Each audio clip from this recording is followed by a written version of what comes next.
Donald ട്രംപിനെ സംബന്ധിച്ച് അല്ലെങ്കിൽ അമേരിക്കയെ സംബന്ധിച്ച് ഇറാനിലെ ഈ സമ്പുഷ്ട യുറേനിയം പ്ലാന്റുകൾ അല്ലെങ്കിൽ ന്യൂക്ലിയർ പ്ലാന്റുകൾ തന്നെയാണ് ഏറ്റവും വലിയ വിഷയം. ഇപ്പോൾ നമുക്ക് ഏറ്റവും ഒടുവിൽ ലഭിക്കുന്ന റിപ്പോർട്ട് ഇറാനിലെ ഏറ്റവും വലിയ ഈ ന്യൂക്ലിയർ പ്ലാന്റിന് വലിയ തോതിൽ നാശനഷ്ടമുണ്ടായതായി ഐക്യരാഷ്ട്രസഭയുടെ ആണവ നിരീക്ഷണ സമിതിയുടെ തലവൻ തന്നെ പറഞ്ഞിരിക്കുകയാണ്.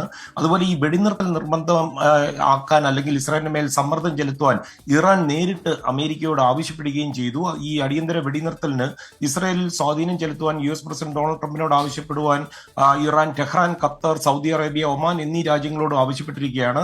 അതേസമയം ഇപ്പോൾ G7 ഉച്ചകോടി നടക്കുകയാണ് ആൽബർട്ടയിൽ. അപ്പോൾ ഇറാൻ ജനതയ്ക്ക് അവിടെ നിന്ന് മുന്നറിയിപ്പുമായിട്ട് ഡൊണാൾഡ് ട്രംപ് വന്നിരിക്കുകയാണ്. ഈ തലസ്ഥാന നഗരമായ ടെഹ്റാനിൽ നിന്ന് ജനങ്ങൾ അടിയന്തരമായിട്ട് ഒഴിഞ്ഞു പോകണമെന്നാണ് ട്രംപിന്റെ ആഹ്വാനം.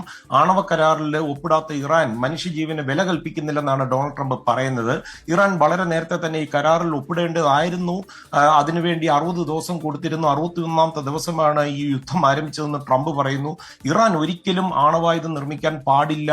അത് ട്രംപിന്റെ പോളിസിയാ. മെയ്ക്ക് അമേരിക്ക ഗ്രേറ്റ് അഗൈൻ എന്ന് പറയുന്ന ആ പദ്ധതിയുടെ ഭാഗമായിട്ടാണ് ഇറാന്റെ ഇതിൽ ഒരു ആണവ ബോംബ് ഉണ്ടാകാൻ പാടില്ലെന്ന് ട്രംപ് പറയുന്നത്. പക്ഷേ കൃഷ്ണ ഇവിടെ ശ്രദ്ധിക്കേണ്ടത് ഡൊണാൾഡ് ട്രംപിന്റെ ഈ നാടകീയമായ ഈ പോസ്റ്റിന് അല്ലെങ്കിൽ കാനഡയിൽ നിന്ന് ഈ 2ാമത്തെ ദിവസം ഈ പങ്കെടുക്കാതെ അത്താഴ വിരുന്നിന് ശേഷം ഇന്ന് ഡൊണാൾഡ് ട്രംപ് തിരിച്ച് വാഷിംഗ്ടണിലേക്ക് പോവുകയാണ്.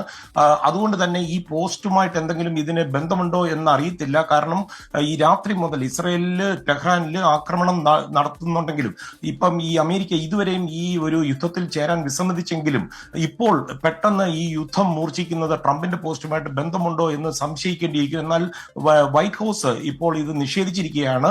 അമേരിക്ക കക്ഷി ചേരത്തില്ലെന്നാണ് വൈറ്റ് ഹൗസിന്റെ ഏറ്റവും ഒടുവിലത്തെ ഈ പ്രസ്ഥാനം വന്നിരിക്കുന്നത്. ഈ ട്രംപിന്റെ പോസ്റ്റിന് തൊട്ടു പിന്നാലെ ഇറാനിയൻ മാധ്യമങ്ങൾ ടെഹ്റാനിൽ സ്ഫോടനങ്ങളും അതുപോലെ ഈ വ്യോമ പ്രതിരോധ വെടിവെപ്പും ഒക്കെ റിപ്പോർട്ട് ചെയ്യുന്നുണ്ട്. തന്നെയുമല്ല ട്രംപിന്റെ നാളത്തെ ഷെഡ്യൂൾ കംപ്ലീറ്റ് മാറിയിരിക്കുകയാണ്. മെക്സിക്കൻ പ്രസിഡന്റും അതുപോലെ യുക്രൈൻ പ്രസിഡന്റ് സെലൻസ്കിയുമായിട്ടൊക്കെ ഉള്ള കൂടിക്കാഴ്ച ഉണ്ട്. അതെല്ലാം ക്യാൻസൽ ചെയ്തിരിക്കുകയാണ്. അതുകൊണ്ട് തന്നെ അമേരിക്ക ഇതിൽ നേരിട്ട് ഇടപെടുമോ ഇല്ലയോ എന്നുള്ളതിന്റെ ഒരു വലിയ സംശയമുണ്ട്. തെക്കൻ ചൈനയിൽ നിന്ന് അമേരിക്കയുടെ ഏറ്റവും വലിയ യുദ്ധക്കപ്പലുകളിൽ ഒരെണ്ണം ആയ നിമിറ്റ്സ് വിയറ്റ്നാമിലേക്ക് പോകേണ്ടതായിരുന്നു. പെട്ടെന്ന് അതിന്റെ യാത്രാഗതി മാറ്റി